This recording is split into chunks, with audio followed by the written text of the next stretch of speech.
हारिमुनि बिथिङाव आंथ' हारिमुखौ गोबां मोजां मोनो आरो बेखौ लानानैनो नोंथांमोना मिथिखादों जों प्रत्येकटा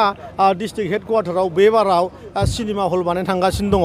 गोबां थियाटारखौ 5 लाखखौ लानानै 2 लाख बेबायदि रांजों होगासिनो दङ आरो फैगौ नैबे बोसोरनि गेजेराव मोजां जायफ्रा आर्टिस्ट सिंगार जायफ्रा माने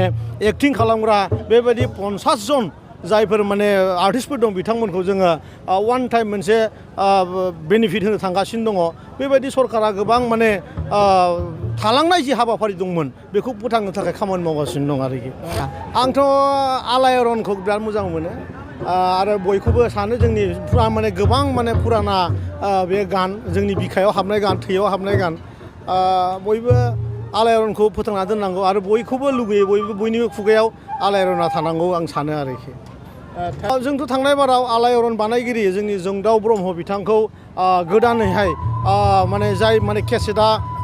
माने गोदोनि केसेटजों दानि डिजिटेल बे डिजिटेल जोङो बेखौ बानायनानै लाबोदों 1 कौटिनिबो बारा बे केसेटनि सायाव फैसा बाहायनाय जादों बेंगलराव बेखिनि खामानिखौ मावनानै अलरेडि जोङो सिनेमा हलाव दिन्थिनो थाखाय बेफोरखौ खाबु होदों खिन्थु मा थासारियाव दङ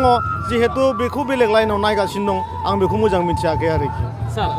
बे माने कमार्शियेल जिहेतु जोंदाव ब्रह्म बिथाङा कमार्शियेल लाइनाव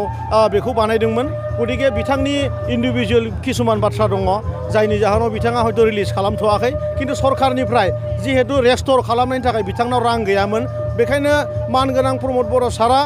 सरकारि रां 1 कौटि रां खरस खालामनानै बेखौ रेस्ट'र खालामदों आरो दिनैनि दिनाव जों जुदि बेखौ नुयोबा जोबोद माने डिजिटेल आरो बिराद साफा जों नुनो मोनगोन आं आसा खालामदों बे बोसोरहालागै आलायारन बे गोदान रेस्ट'र जानाय जि फिल्म बेखौ जों नुनो मोनगोन आरोखि